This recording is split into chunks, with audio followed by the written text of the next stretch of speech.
specifically an institution like this, that's a real meaningful way to create those kind of linkages, in terms of enterprise development as well as the need that that the school has, to be fed.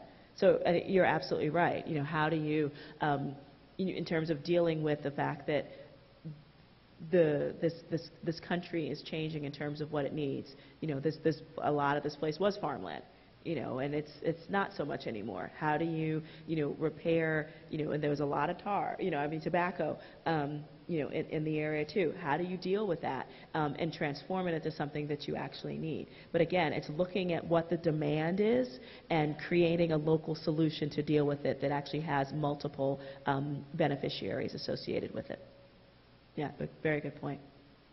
Yes. I didn't forget you.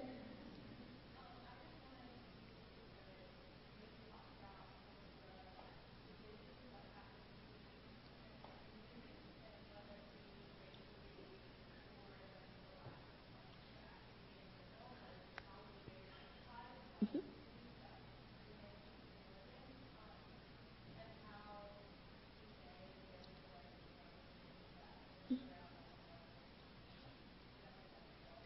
Oh, absolutely. I mean, look, we're a really young country when you look at many others anyway, and we haven't really, dealt with the history of race or class in this country. We really have not.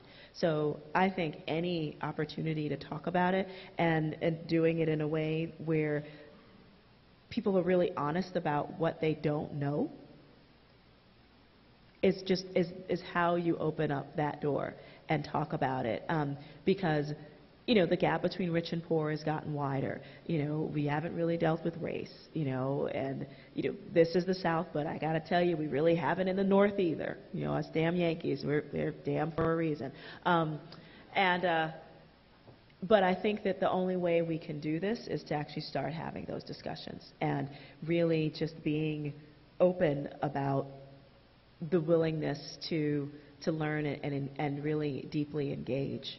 Because I'm not saying that I have the answers, but I know, my husband's white, and have, I have to say, we're learning each and every day, about how it is to just be, for him to be married to a black woman who has this history, and, for me to be married to a white man who has a history of his own that had nothing to do with mine. And if we can learn how to do this in the same house, that's kind of funny.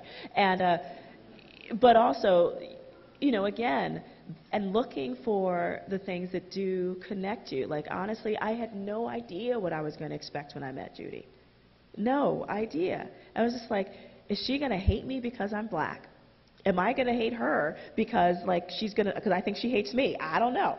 And, when I looked around her neighborhood, and when I saw, things looked different, obviously, but I swear it was like I was looking at a reflection of me who happened to be really short and white. Because she understood that many of the things I was going through, and likewise.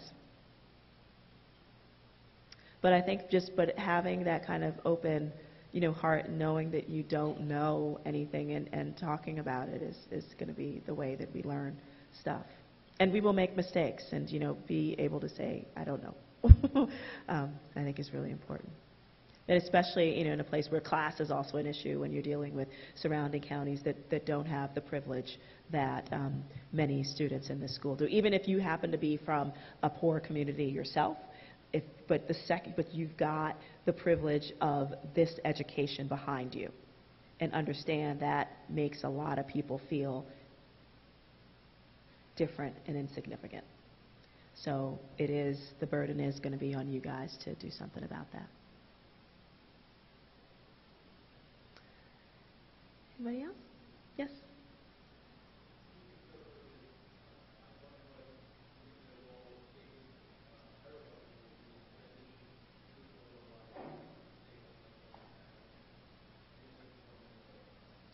Is it happening right now? No.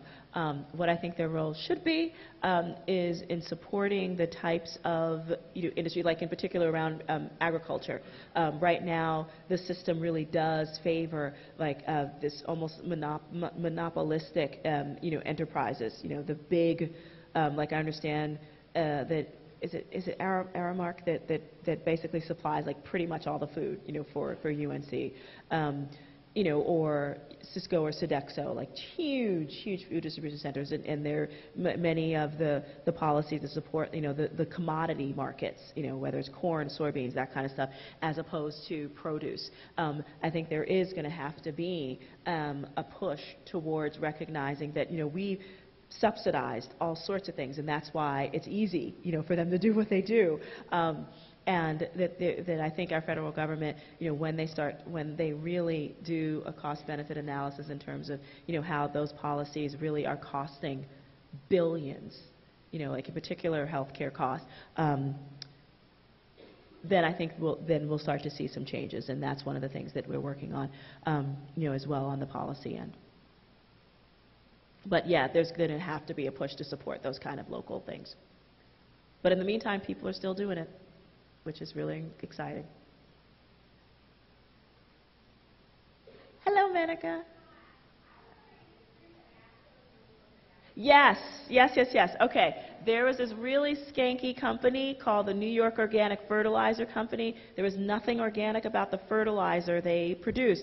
They took about up to 70% of the sewage sludge that came through New York City and processed it in our community. And back when it was when the company came to the neighborhood, I think about 16 years ago, it was talked about as this very elegant way to process, our sewage, but of course it wasn't. They never properly built the daggone thing, mostly because it was in a pretty poor community of color, so they felt they didn't need to, and there was no real political will to make them do anything like otherwise.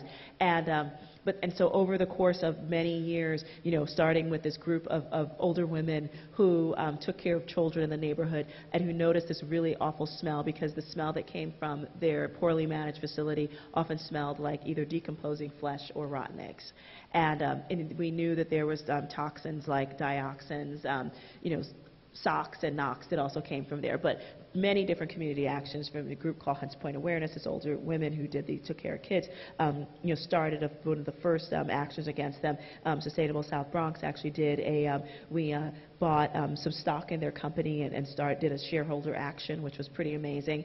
And most recently, another group that worked mostly on tenant rights and